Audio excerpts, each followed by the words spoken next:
का रे, डोळ्यात पाणी का? फक्त यासाठीच रडतोयस ना की तुला माझ्याकडे अक्कलकोटला येता येत नाहीये?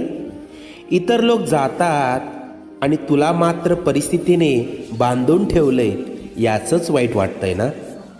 तू अक्कलकोटला येऊन त्या गर्दीत मला शोधतोस, पण मी मात्र तुझ्या घराच्या देव्हाऱ्यात मांडी घालून बसलोय.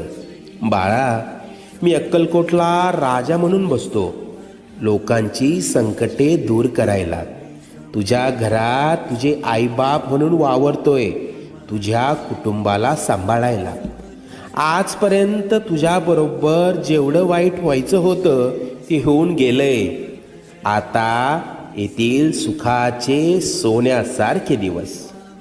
हृदयाजवळील माझ्या भक्तांना पाठवून दर्शन घडव.